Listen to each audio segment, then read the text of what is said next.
Over the weekend, Games Workshop previewed the new Necron model, Illuminor Xerax, a Necron cryptech that has the potential to really improve the Necron lore. To understand why this cryptech is so important, we need to know a little bit about his backstory. It was Xerax who used the knowledge shared by the Catan during the War in Heaven to create the biotransference process for his people, the Necron tier.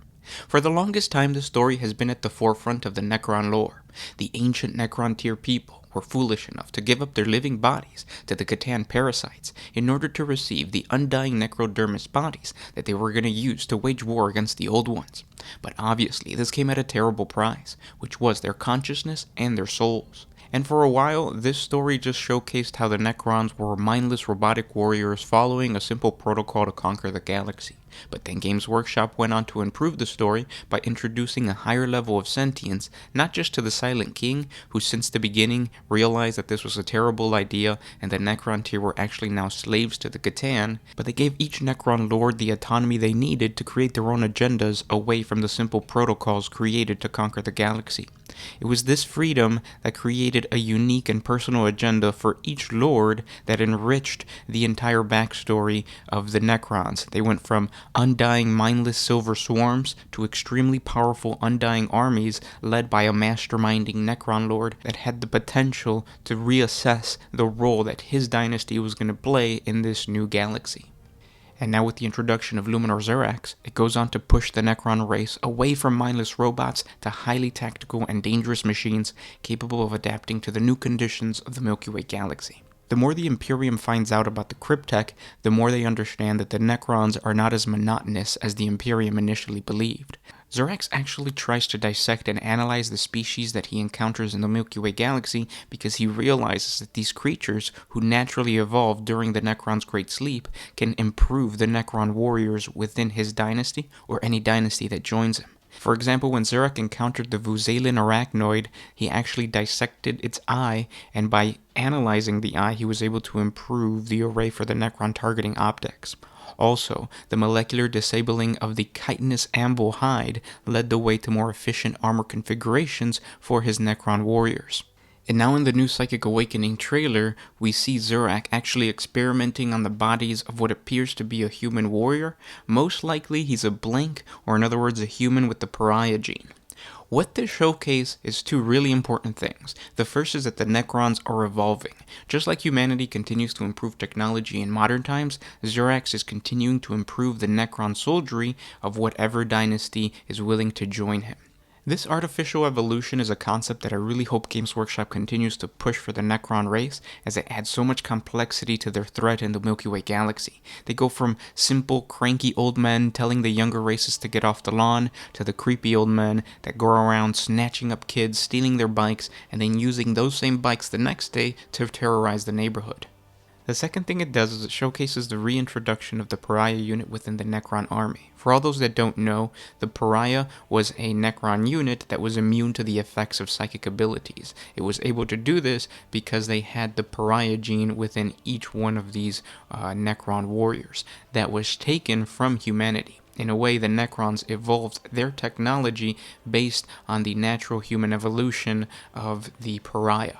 And this is exactly what we are seeing with the cryptech battling the Lord Inquisitor Kyra Draxus, which is actually a Pariah. And then in the video, we see behind the Inquisitor, she has a retinue of Sisters of Battle. And we know that the Sisters of Battle are filled with blanks. So once the cryptech actually captures these Sisters of Battle or these blanks, the Pariah gene seed is going to be able to be manipulated by the Necrons. Now, in the old codex, the Necron Pariah unit was actually humans that were captured and forced to undergo the Necron biotransference process, so they resembled humanoid Necrons. Now, I don't think we're going to see the same process. I think Games Workshop is going to give that special trait of being a pariah or being able to hurt psychers within the tabletop to the cryptech for now. He might even be able to bestow that power onto different units within the Necron army, making them more dangerous towards psychers. But I think it might take some time for us to actually get a unit of pariahs just like we had back in the Codex. The old Codex even said that the pariahs were weaker than regular Necron warriors because they still had some organs within their necrodermis bodies. But again, what this does is it really showcases how the Necron lore is evolving. The more the Imperium finds out about the Necrons, or the longer they're around the Necrons, the more they realize that they are extremely dangerous. They're not just mindless warriors that they should keep an eye out for. They are an actual active army that's crusading around the galaxy, just like the Eldar, just like the Orcs. And it really introduces a new perspective for the Necrons. If you are a Necron player, I feel like this is an improvement. If you aren't, I think might even push you to play Necrons, just because, I'm even curious to see what's going to happen with these new abilities and how the Necron race is going to improve based on the technology and based on the natural evolution that they spot throughout the entire galaxy. All in all, I think this was a really powerful move by Games Workshop. It really showcases how much respect they put to the old lore and also to the old players by reintroducing a model from an older codex. And it also showcases how Warhammer 40k, the universe, is just so adaptable. It's not fixed. It's constantly changing.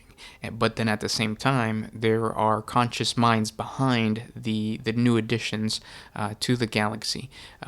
Not only were the Necrons originally good against warp powers because they created the pylons on Cadia that were able to hold back the Eye of Terror, the War in Heaven. The Necrons were the non-warp powered or non-psychic power army, and then the old ones were the psychic powered army. So it still pays respect to the lore that has been building up throughout the years. And now I pass it on over to you guys. What do you guys think of this whole, I wouldn't even call it a lore update or a lore change. I would just say that Games Workshop seems to be placing Necron overlords or named characters within the Necron army at the forefront, thus progressing the story by analyzing or talking about specific Necron lords. We saw that not just with the Luminor right now, but we've also saw that with Trazen the Infinite. We learned a little bit more about the Necron history through his whole storyline. So what do you guys think? Also, what do you think of the model? Personally, I don't like the bronzy gold. I would paint him silver. The bronze kind of, I don't know, takes away from the coolness of the model. The fact that he has like crawler-like legs should be placed more at the forefront of the model. So maybe even doing the body a different color than the legs, just to showcase the fact that this is not just your typical Necron overlord. This guy has been changed. This guy has been improved upon. But yeah, I can't wait to see the different conversions on Instagram, and I can't wait to talk to you guys in the comment section below. If you guys enjoy our content, thank our patrons on Patreon. It is because of them that we can do this. Link in the description if you guys want to support us. If not, simply by liking, commenting, and sharing. It helps out the channel, guys. So thanks for listening, and I will talk to you in the comment sections below. This was Gershwan with One Mind Syndicate signing out.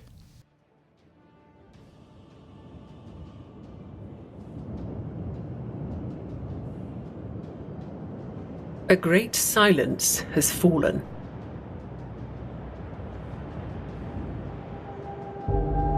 A moment of still terror as the universe prepares for death. Our darkest hour grows ever darker. And in the battle ahead, there will be no blood to mark our passing. Just the husks of men and women reduced to nothing. We must marshal what strength remains. We must trust in the armor of faith. We must deafen the stars with our wrath. Lest we fail, and humanity falls to a final silence.